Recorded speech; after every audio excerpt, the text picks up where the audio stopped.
Punjabi radio USA ਸੁਣ ਰਹੇ ਸਾਰੇ ਹੀ ਮਾਣਯੋਗ ਅਤੇ ਸਤਿਕਾਰਤ ਸਰੋਤਿਆਂ ਨੂੰ ਪੰਜਾਬੀ ਰੇਡੀਓ USA ਦੀ ਟੀਮ ਅਤੇ ਮੇਰੇ ਰਾਜਕਨਵੀਰ ਸਿੰਘ ਵੱਲੋਂ ਆਪ ਜੀ ਨੂੰ ਬਹੁਤ ਪਿਆਰ ਸਤਿਕਾਰ ਸਹਿਤ ਦੋਨੋਂ ਜੋੜ ਕੇ ਨਿੱਘੀ ਜਿਹੀ ਸਤਿ ਸ੍ਰੀ ਅਕਾਲ।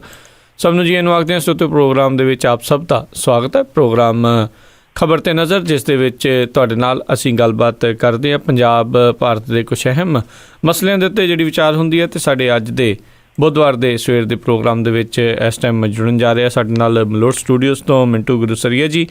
ਮਿੰਟੂ ਜੀ, ਜੀ ਆਇਆਂ ਨੂੰ ਪਿਆਰ ਭਰੀ ਨਿੱਘੀ ਸਤਿ ਸ਼੍ਰੀ ਅਕਾਲ ਜੀ। ਸ਼ੁਕਰੀਆ ਜੀ, ਸਾਰਿਆਂ ਨੂੰ ਪਿਆਰ ਭਰੀ ਸਤਿ ਸ਼੍ਰੀ ਅਕਾਲ।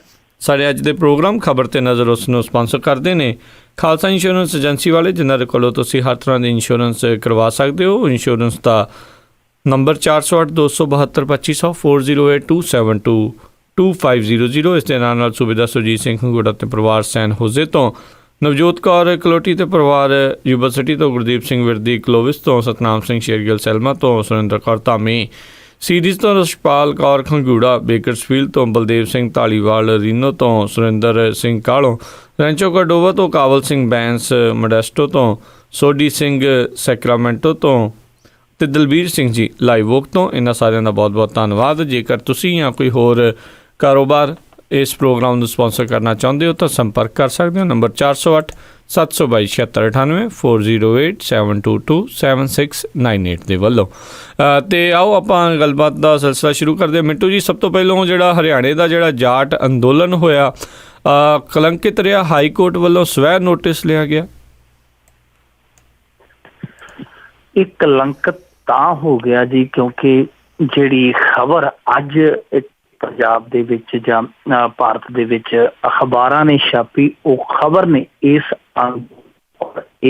ਅੰਦੋਲਨ ਦੀ ਅਗਵਾਈ ਕਰਤਾ ਸੀਗੇ, ਜਿਹੜੇ ਸਾਰਿਆਂ ਨੂੰ ਸ਼ਰਮਸਾਰ ਕਰ ਦਿੱਤਾ, ਪੂਰੇ ਮੁਲਕ ਨੂੰ ਵੈਸੇ ਸ਼ਰਮਸਾਰ ਕਰ ਦਿੱਤਾ ਕਿ ਇਹ ਜਦੋਂ ਅੰਦੋਲਨ ਚੱਲਦਾ ਪਿਆ ਸੀਗਾ ਕਿ 10 ਔਰਤਾਂ ਨੂੰ ਹਾਈਵੇ ਤੋਂ ਇੱਕ ਤਰ੍ਹਾਂ ਨਾਲ ਕਹਿ ਲਈਏ ਕਿ ਡਰਾ ਧਮਕਾ ਕੇ ਅਗਵਾ ਕਰਕੇ ਲਿਜਾਇਆ ਗਿਆ ਤੇ ਫਿਰ ਉਹਨਾਂ ਦੇ ਨਾਲ ਭੀੜ ਵੱਲੋਂ ਰੇਪ ਕੀਤਾ ਗਿਆ, ਗੈਂਗ ਰੇਪ ਕੀਤਾ ਗਿਆ। ਉਹਨਾਂ ਨੂੰ ਖੇਤਾਂ 'ਚ ਨੰਗਿਆ ਘੁਮਾਇਆ ਗਿਆ, 2 ਘੰਟਿਆਂ ਤੱਕ ਉਹਨੂੰ ਲੀੜਾ ਦਿੱਤਾ ਗਿਆ। ਬਹੁਤ ਬੁਰੀ ਤਰ੍ਹਾਂ ਇਹਨਾਂ ਨੇ ਪੱਤ ਲੁੱਟੀ, ਬਹੁਤ ਬੁਰੀ ਤਰ੍ਹਾਂ ਉਹਨਾਂ ਔਰਤਾਂ ਨੂੰ, ਬੀਬੀਆਂ ਨੂੰ ਖੋਇਆ ਇਹਨਾਂ ਨੇ। ਸੋ ਇਹ ਜਿਵੇਂ ਹੀ ਖਬਰ ਛਾਇਆ ਹੋਈ ਤਾਂ ਜਿਹੜਾ ਮਾੜੀ ਮੋਟੀ ਹਮਦਰਦੀ ਸੀਗੀ ਬਾਹਰ ਬੈਠੇ ਲੋਕਾਂ ਨੂੰ ਇਸ ਅੰਦੋਲਨ ਦੇ ਨਾਲ, ਤਾਂ ਉਹ ਹਮਦਰਦੀ ਗੁੱਸੇ ਦਾ ਰੂਪ ਧਾਰ ਗਈ ਕਿ ਇਹ ਅੰਦੋਲਨ ਜਿਹੜਾ ਬਹੁਤ ਪਾਕ ਮੁਕੱਦਸ, ਬੜਾ ਇਤਿਹਾਸ ਨਾਲ ਜੁੜਿਆ ਸ਼ਬਦ ਹੈ ਅੰਦੋਲਨ, ਉਸ ਅੰਦੋਲਨ ਨੂੰ ਇਹ ਕਲੰਕਿਤ ਕਰਦੇ ਪਏ ਆ ਲੋਕ। ਤਾਂ ਇਸ ਅੰਦੋਲਨ ਦੀਆਂ ਕਹਾਣੀਆਂ, ਤਸਵੀਰਾਂ ਤੁਸੀਂ ਵੇਖੀਆਂ ਹੀ ਆ ਕਿ ਜਿੱਥੇ ਕਿਤੇ ਸ਼ਰਾਬ ਦਾ ਟਰੱਕ ਮਿਲਿਆ ਉਹ ਲੁੱਟ ਕੇ ਲੈ ਗਏ, ਜਿੱਥੇ ਟੈਲੀਵਿਜ਼ਨ ਫਰਿੱਜਾਂ ਵਾਲਾ ਸ਼ੋਰੂਮ ਦੇਖਿਆ ਟਰਾਲੀ ਤੇ ਲੱਦ ਕੇ ਉਹ ਲੈ ਗਏ। ਉਹ ਫੋਟੋ ਜਦੋਂ ਟਰਾਲੀ ਤੇ ਲੱਦਣ ਵਾਲੀ ਸੀ ਤੇ ਮੈਂ ਕਿਹਾ ਚੱਲਿਆ ਲੈ ਕੇ ਚੱਲਿਆ ਜਾਟ।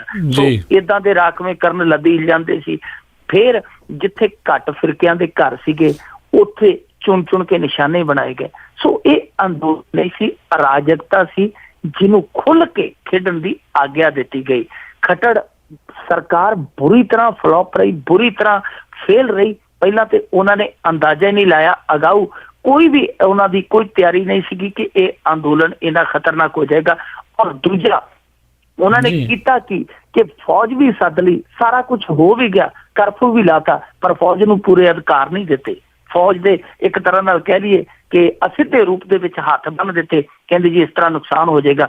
ਹੁਣ ਤੁਸੀਂ ਫੌਜ ਬੁਲਾ ਵੀ ਲਈ ਹੈ, ਇੰਨੀ ਲਾਅ ਐਂਡ ਆਰਡਰ ਦੀ ਜਿਹੜੀ ਸਥਿਤੀ ਹੈ, ਅਮਨ ਅਮਾਨ ਦੀ ਹਾਲਤ ਜਿਹੜੀ ਖਰਾਬ ਹੋ ਰਹੀ, ਤੇ ਤੁਸੀਂ ਹਾਲੇ ਵੀ ਕਹਿੰਦੇ ਹੋ ਕਿ ਸਥਿਤੀ ਖਰਾਬ ਹੋ ਜਾਏਗੀ ਜੇ ਫੌਜ ਨੂੰ ਖੁੱਲ੍ਹ ਦੇ ਦਿੱਤੀ।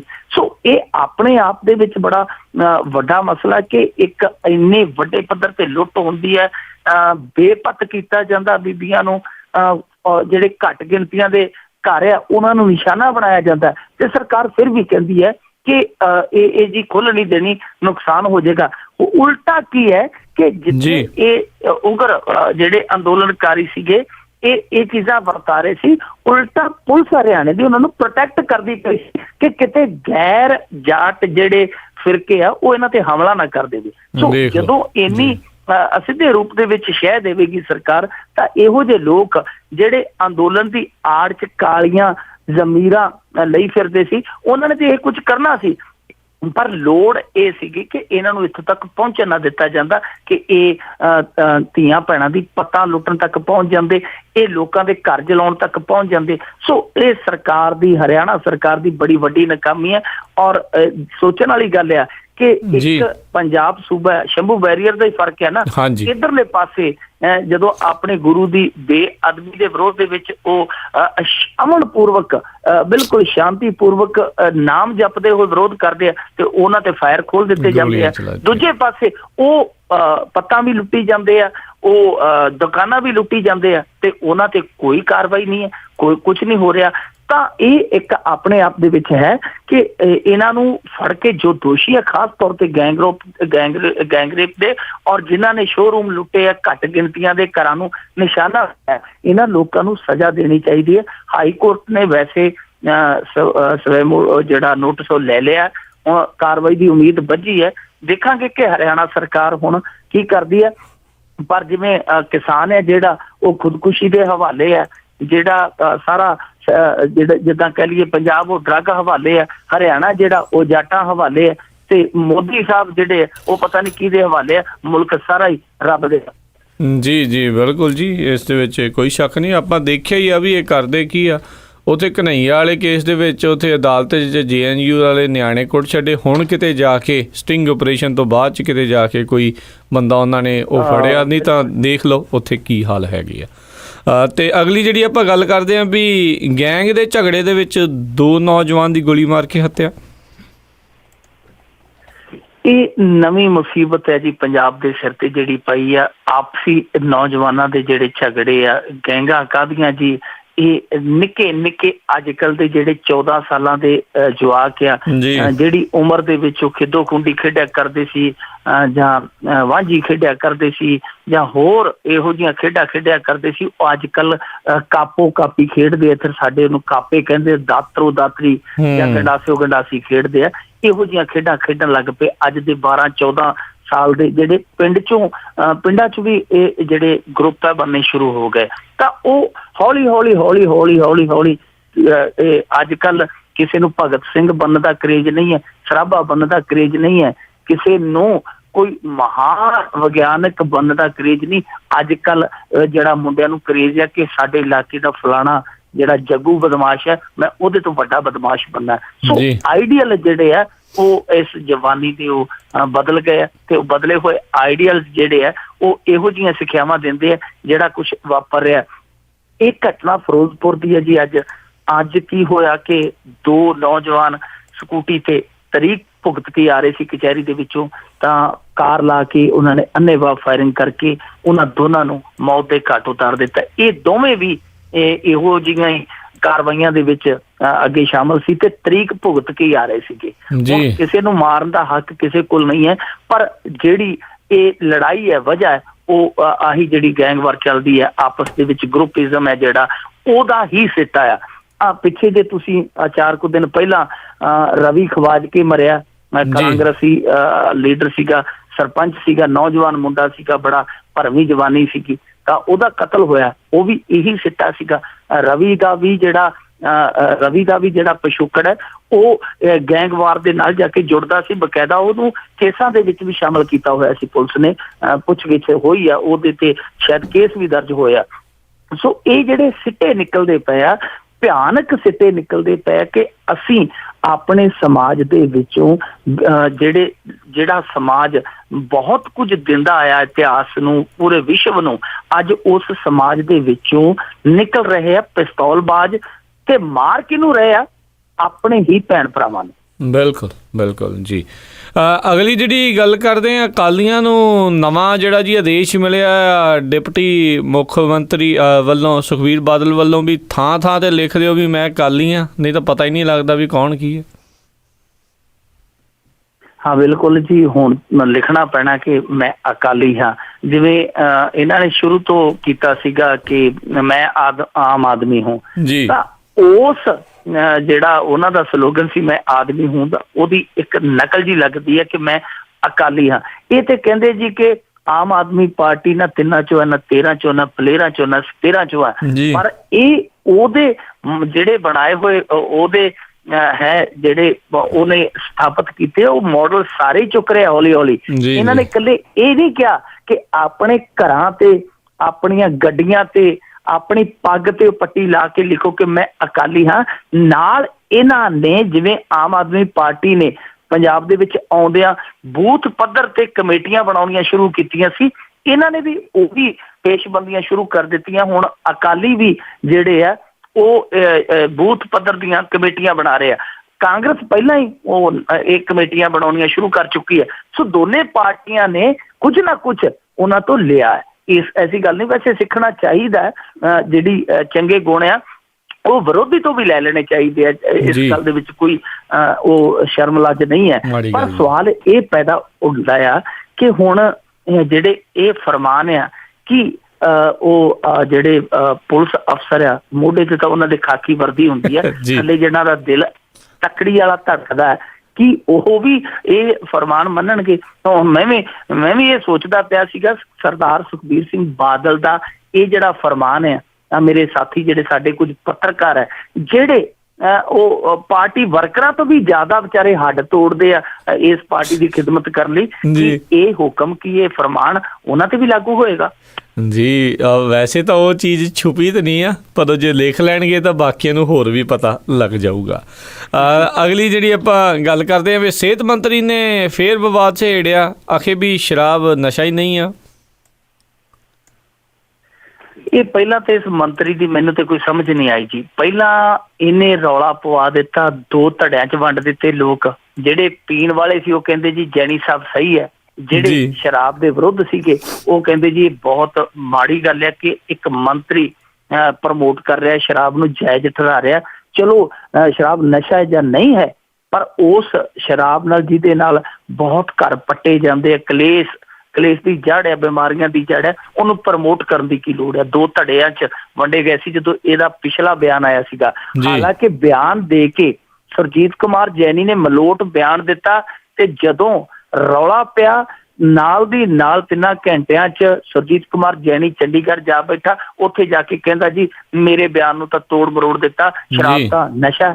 ਸੋ ਪਹਿਲਾਂ ਇਹਨੇ ਕਿਹਾ ਕਿ ਸ਼ਰਾਬ ਨਸ਼ਾ ਨਹੀਂ ਹੈ, ਫਿਰ ਚੰਡੀਗੜ੍ਹ 'ਚ ਪ੍ਰੈਸ ਕਾਨਫਰੰਸ ਕਰਕੇ ਆਖ ਦਿੱਤਾ ਕਿ ਸ਼ਰਾਬ ਨਸ਼ਾ ਹੈ, ਤੇ ਹੁਣ ਫਿਰ ਕੱਚ 'ਚੋਂ ਮੂੰਗਲੀ ਕੱਢ ਮਾਰੀ ਕਿ ਜੀ ਸ਼ਰਾਬ ਨਸ਼ਾ ਨਹੀਂ ਹੈ। ਜਦੋਂ ਗੌਰਮੈਂਟ ਇਹਦੇ ਤੇ ਪਾਬੰਦੀ ਨਹੀਂ ਲਾਉਂਦੀ ਤਾਂ ਇਹਨੂੰ ਨਸ਼ਾ ਕਿਵੇਂ ਮੰਨ ਲਈਏ? ਇਹ ਤਾਂ ਪ੍ਰਾਹੁਣਾਚਾਰੀ ਹੈ। ਇਹ ਕਹਿੰਦੇ ਜੀ ਕਿ ਇਹਨਾਂ ਦੀ ਆਪਣੀ ਵਰਡਿੰਗ ਹੈ ਸੁਰਜੀਤ ਕੁਮਾਰ ਜੈਨੀ ਦੀ, ਜਿਹੜੀ ਹੂਬਹੂ ਤੁਹਾਨੂੰ ਸੁਣਾ ਰਿਹਾ। ਉਹ ਕਹਿੰਦੇ ਜੀ ਕਿ ਅੱਜ ਕੱਲ੍ਹ ਜਦੋਂ ਕੋਈ ਮਹਿਮਾਨ ਆਉਂਦਾ ਹੈ ਉਹਦੇ ਮੇਜ਼ ਤੇ ਚਾਹ ਪਾਣੀ ਨਹੀਂ ਰੱਖਿਆ ਜਾਂਦਾ, ਪਹਿਲਾਂ ਬੋਤਲ ਰੱਖੀ ਜਾਂਦੀ ਹੈ।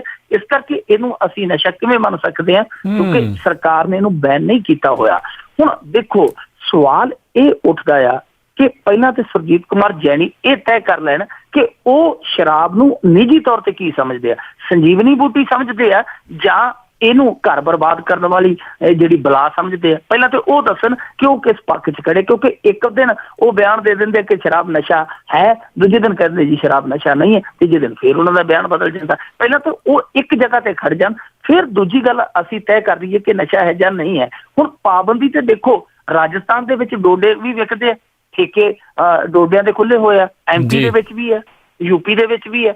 ਤਾਂ ਕੀ ਅਸੀਂ ਕਹਿ ਦਈਏ ਕਿ ਡੋਡੇ ਉੱਥੇ ਵਿਕਦੇ ਜੀ, ਪਾਬੰਦੀ ਹੈ ਨਹੀਂ ਉੱਥੇ ਤਾਂ ਵਿਕਦੇ ਆ, ਡੋਡੇ ਨਸ਼ਾ ਨਹੀਂ ਹੈਗੇ? ਤਾਂ ਅਸੀਂ ਵੀ ਕਹਿ ਦਈਏ ਜੀ ਕਿ ਡੋਡੇ ਸਾਡੇ ਜਿਹੜੇ ਸਾਡੇ ਖੇਤਾਂ 'ਚ ਉਗਾ ਦਿਓ, ਲੋਕ ਖਾਈ ਜਾਣ, ਲੋਕ ਜੋ ਮਰਜ਼ੀ ਕਰੀ ਜਾਣ। ਸੋ ਫਿਰ ਤਾਂ ਉਹ ਵੀ ਕਹਿਣਗੇ ਨਾ ਡੋਡਿਆਂ ਵਾਲੇ ਕਿ ਸ਼ਰਾਬ ਜਿੰਨਾ ਤਾਂ ਨੁਕਸਾਨ ਨਹੀਂ ਕਰਦੇ ਡੋਡੇ, ਤਾਂ ਫਿਰ ਉਹ ਕਾਹਤੋਂ ਤੁਸੀਂ ਪਾਬੰਦ ਕੀਤੇ ਸਾਡੇ ਪੰਜਾਬ 'ਚ? ਉਹ ਵੀ ਖੋਲ ਦਿਓ, ਕਿਉਂਕਿ ਤੁਸੀਂ ਪ੍ਰਮੋਟ ਕਰ ਰਹੇ ਹੋ ਨਾ ਇੱਕ ਚੀਜ਼ ਨੂੰ, ਜਾਇਜ਼ ਠਹਿਰਾ ਰਹੇ ਹੋ, ਕਿਉਂਕਿ ਤੁਹਾਡੇ ਨੇਤਾਵਾਂ ਦੇ ਜਿਹੜੇ ਕਾਰੋਬਾਰੀ ਹਿੱਤ ਹੈ ਉਹ ਸ਼ਰਾਬ ਦੇ ਨਾਲ ਜੁੜੇ ਹੋਏ ਆ। ਤੁਸੀਂ ਉਹਨੂੰ ਜਾਇਜ਼ ਠਹਿਰਾਉਣ ਦੀ ਕੋਸ਼ਿਸ਼ ਕਰ ਰਹੇ ਹੋ ਕਿ ਪਾਬੰਦੀ ਨਹੀਂ ਲਾਈ। ਹੁਣ ਮੇਰਾ ਇੱਕ ਸਵਾਲ ਹੈ ਸੁਰਜੀਤ ਕੁਮਾਰ ਜੈਨੀ ਹੋਰਾਂ ਨੂੰ ਕਿ ਜੇ ਸ਼ਰਾਬ ਨਸ਼ਾ ਹੀ ਨਹੀਂ ਹੈ ਤਾਂ ਫਿਰ ਤੁਸੀਂ ਕੇਸ ਦਰਜ ਕਿਉਂ ਕਰਦੇ ਹੋ?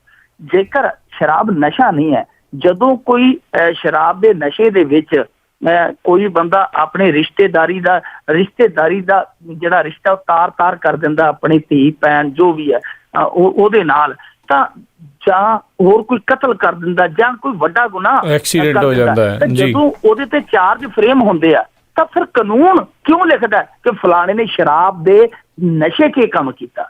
ਫਿਰ ਕਾਨੂੰਨ ਵੀ ਵਰਤਦਾ ਕਰਕੇ ਜਿਹੜੇ ਪ੍ਰਾਹੁਣਾਚਾਰੀ ਲਈ ਦਵਾਈ ਰੱਖੀ ਸੀਗੀ ਉਹ ਥੋੜੀ ਜਿਹੀ ਜ਼ਿਆਦਾ ਪੀ ਗਿਆ, ਗਲਤੀ ਹੋ ਗਈ। ਜੀ ਜੀ ਬਿਲਕੁਲ, ਮੇਜ਼ ਤੋਂ ਨਾ ਹਿੱਲਿਆ। ਅਗਲੀ ਜਿਹੜੀ ਆਪਾਂ ਗੱਲ ਕਰਦੇ ਹਾਂ ਵੀ ਭਾਜਪਾ ਦੇ ਜਿਹੜੇ 2 ਆਗੂਆਂ ਨੂੰ ਪੁਲਿਸ ਨੇ ਤਸਕਰ ਵਿਖਾਇਆ, ਪਿੱਛੇ ਹੀ ਹਟੀ। ਇਹ ਬੜਾ ਜਿੱਦਾਂ ਕਹਿ ਲਈਏ ਹੁਣ ਸਿਆਸਤ ਦੇ ਵਿੱਚ ਤਾਜ਼ਾ ਤਰੀਨ ਵਿਵਾਦ ਹੈ ਜੀ। ਇਹ ਵਿਵਾਦ ਹੈ ਭਾਜਪਾ ਦੇ 2 ਨੇਤਾਵਾਂ ਦਾ, ਜਿਨ੍ਹਾਂ ਦੀ ਜਿਹੜੀ ਪਹਿਲਾਂ ਸ਼ਮੂਲੀਅਤ ਵਿਖਾਈ ਗਈ, ਫਿਰ ਕੀ ਕੀਤਾ ਗਿਆ ਕਿ ਚੁੱਪ ਚਪੀਤੇ ਉਹਨਾਂ ਦੇ ਜਿਹੜੇ ਆਰਡਰ ਹੋਏ ਸੀ, ਉਹਨਾਂ ਦੀ ਜ਼ਮਾਨਤ, ਉਹਨਾਂ ਦੀ ਜ਼ਮੀਨ ਜਿਹੜੀ ਹੈ ਅਟੈਚ ਕਰਨ ਦੇ, ਉਹ ਪਿੱਛੇ ਹਟ ਗਈ। ਉਹਦੇ ਤੋਂ ਪੁਲਿਸ ਹੈ ਜਿਹੜੀ ਉਹ ਵਾਪਸ ਲੈ ਲਏ। ਇਹ ਕਹਾਣੀ ਸ਼ੁਰੂ ਕਿੱਥੋਂ ਹੁੰਦੀ ਹੈ ਕਿ ਜਿਹੜਾ ਹਰਭਜਨ ਸਿੰਘ ਉਰਫ ਬਿੱਟੂ ਰਾਣਾ ਵੀ ਕਹਿੰਦੇ ਸੀ, ਉਹਨੂੰ 22 ਕਿਲੋ ਹੈਰੋਇਨ ਫੜੀ ਗਈ ਸੀ ਉਹਦੇ ਕੋਲ ਪਿਛਲੇ ਸਾਲ ਦਸੰਬਰ ਦੇ ਵਿੱਚ ਜੀ। ਉਸ ਤੋਂ ਬਾਅਦ ਇਹ ਮੁਕੱਦਮਾ ਦਰਜ ਹੋਇਆ। ਉਹਦੇ ਵਿੱਚ ਕੀ ਕੀਤਾ ਜੀ ਕਿ ਫਿਰੋਜ਼ਪੁਰ ਪੁਲਿਸ ਨੇ ਬੇਹੱਦ ਨਜ਼ਦੀਕ ਹੈ ਜਿਹੜਾ ਅਵਿਨਾਸ਼ ਰਾਏ ਖੰਨਾ ਦੇ ਸੰਜੀਵ ਤਲਵਾੜ, ਤੇ ਇਹਦੇ ਬਿਲਕੁਲ ਨਜ਼ਦੀਕ ਹੈ ਜਿਹੜਾ ਨੰਨੂ, ਦੋਨੇ ਇਹਨਾਂ ਦੇ ਦੋਨੇ ਹੀ ਜਿਹੜੇ ਸੀਗੇ ਉਹ ਫਿਰੋਜ਼ਪੁਰ ਪੁਲਿਸ ਨੇ ਘੇਰ ਲਏ। ਉਹਨਾਂ ਦੇ ਖਿਲਾਫ ਕਾਗਜ਼ ਭੇਜ ਦਿੱਤੇ ਹੁਸ਼ਿਆਰਪੁਰ ਪੁਲਿਸ ਨੂੰ ਕਿ ਜਿਹੜੀ ਇਹਨਾਂ ਦੀ ਪ੍ਰਾਪਰਟੀ ਹੈ ਉਹ ਕੇਸ ਦੇ ਨਾਲ ਅਟੈਚ ਕੀਤੀ ਜਾਵੇ, ਮਤਲਬ ਕੁਰਕੀ ਕੀਤੀ ਜਾਵੇ, ਜਿਸ ਤਰ੍ਹਾਂ ਅਸੀਂ ਸਧਾਰਨ ਭਾਸ਼ਾ ਦੇ ਵਿੱਚ ਸ਼ਬਦ ਵਰਤ ਦਿੰਦੇ ਹਾਂ ਕਿ ਕਾਨੂੰਨ ਦੇ ਹਵਾਲੇ ਸੀਲ ਕੀਤੀ ਜਾਵੇ। ਸੋ ਉਹ ਜਿਹੜੀ ਹੈ ਪ੍ਰਕਿਰਿਆ ਸ਼ੁਰੂ ਹੋਈ।